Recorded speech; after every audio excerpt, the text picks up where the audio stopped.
Halo semuanya, gimana kabarnya hari ini? Sehat dong, iya kan? Oke, hari ini kita akan melanjutkan pembelajaran kita hari ini. Oke, tapi sebelumnya ibu harap anak-anak ibu semangat terus dan belajarnya ya. Oke, jadi tetap semangat belajar agar menjadi anak yang pintar dan menjadi banggaan orang tua. Oke, selamat menyaksikan anak-anak ibu. Oke, pelajaran hari ini tentang jenis segitiga berdasarkan panjang sisi dan triple Pitagoras. Jadi sekarang kita pelajari yang panjang sisinya dulu, oke? Oke, yang pertama kita pelajari adalah kebalikan teorema Pitagoras. Oke, yang namanya kebalikan berarti berbalik gitu ya. Nah, jadi contohnya itu perhatikan. Kalau di contoh teorema Pitagoras dalam segitiga ABC, jika sudut A siku-siku maka A kuadrat sama dengan B kuadrat ditambah C kuadrat. Tetapi kalau ditanya kebalikannya dalam segitiga ABC, jika A kuadrat sama dengan B kuadrat ditambah C kuadrat maka sudut A sama dengan siku-siku. Nah, itulah yang dikatakan dengan kebalikannya anak ya. Kalau yang di teorema Pitagoras tadi sudutnya dulu baru penjabarannya, ya kan? Tetapi kalau dikatakan kebalikan berarti penjabarannya dulu baru dinyatakan dengan sudutnya. Oke, jadi dari situ dapat kita simpulkan bahwa contohnya jika A kuadrat sama dengan B kuadrat ditambah C kuadrat maka segitiga ABC siku-sikunya di A. Nah, oke, jadi seandainya B kuadrat, coba B kuadrat sama dengan A di kuadrat ditambah C kuadrat maka siku-sikunya juga di B. Sementara kalau C kuadrat sama dengan B kuadrat ditambah A kuadrat maka segitiga ABC-nya itu sama dengan siku-siku di C juga gitu. Jadi itu tadi tentang kebalikan teorema Pitagoras. Sekarang kita menentukan jenis segitiga. Oke, segitiganya itu ada 3, segitiga lancip, segitiga tumpu, dan segitiga siku-siku. Oke, jadi kalau dikatakan segitiga lancip berarti A kuadratnya itu lebih kecil dari B kuadrat ditambah C kuadrat. Oke, A-nya itu lebih kecil dari B ditambah C. Sementara kalau dikatakan dengan segitiga tumpu, maka A kuadratnya itu lebih besar. Oke, dia lebih besar dari B kuadrat ditambah C kuadrat. Oke, jadi kalau untuk dikatakan siku-siku berarti A-nya itu sama dengan B ditambah C.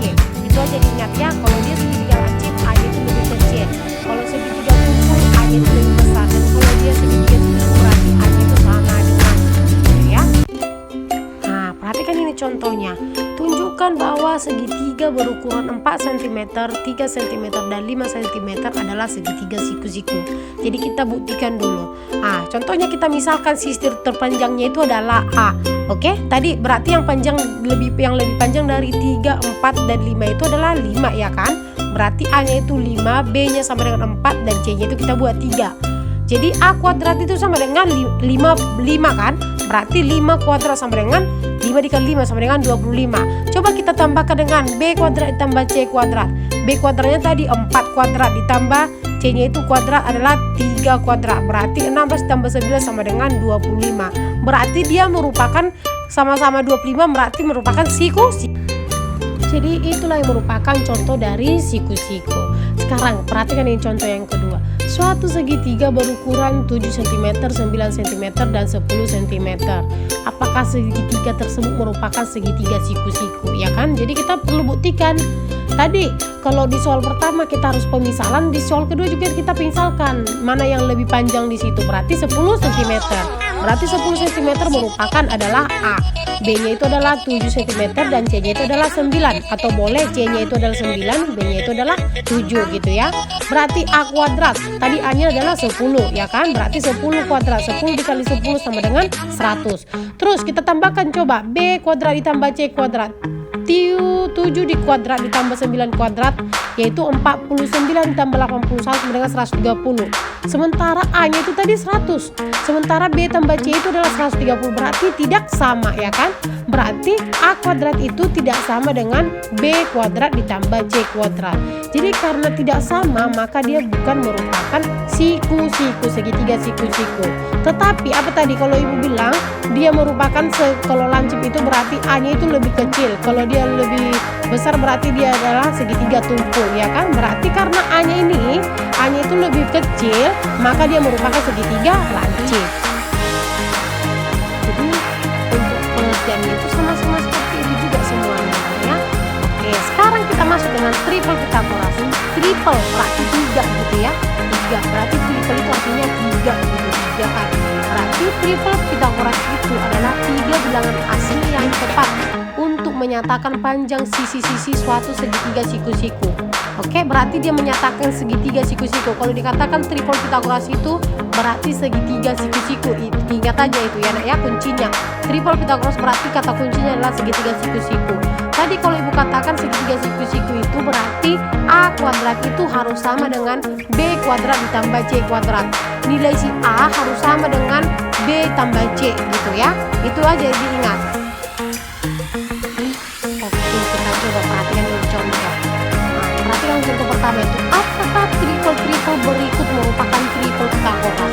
Jadi ada di sini A yaitu bilangannya 6, 8 dan 10 dan B itu adalah 7, 10 dan 13. Jadi kita buktikan dulu apakah dia merupakan triple Pythagoras. Oke, kita kerjakan yang A. A adalah 6, 8 dan 10. Berarti rumus pertama itu kita tentukan dulu A-nya itu pasti yang paling panjangnya kan. A-nya itu berarti sama dengan 10. Berarti 10 kuadrat itu sama dengan 100. Oke, sekarang yang B sama C. Oke, 6 kuadrat ditambah 8 kuadrat sama dengan 36 ditambah 48 yaitu 100. Oke, karena merupakan A itu adalah 100 dan B tambah C itu adalah 100 juga, maka dia merupakan triple Pythagoras. Itu yang contoh yang A. Nah, perhatikan itu yang contoh B, yaitu adalah 7, 10 dan 13. Oke, kita cari yang panjang. Yang panjang adalah 13, ya kan?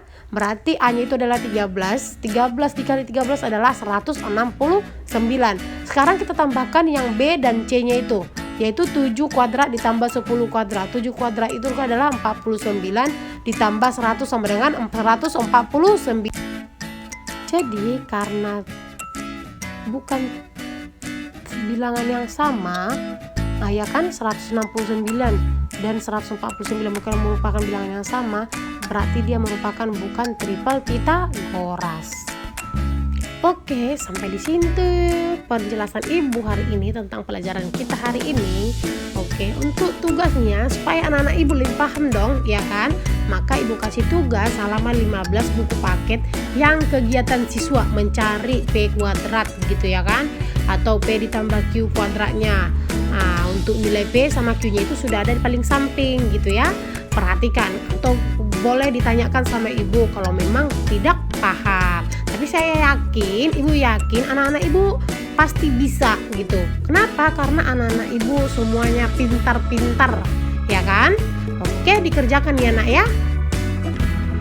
Oke, untuk mengakhiri pertemuan pembelajaran kita hari ini, ibu ucapkan terima kasih dan shalom. Tetap semangat belajarnya dari rumah ya anak-anak ibu. Ibu yakin anak-anak ibu pasti punya masa depan yang cerah. Pasti bisa banggain orang tua kita yang ada di rumah. Oke, atas perhatiannya ibu ucapkan terima kasih dan shalom. Bye-bye. Semangat ya.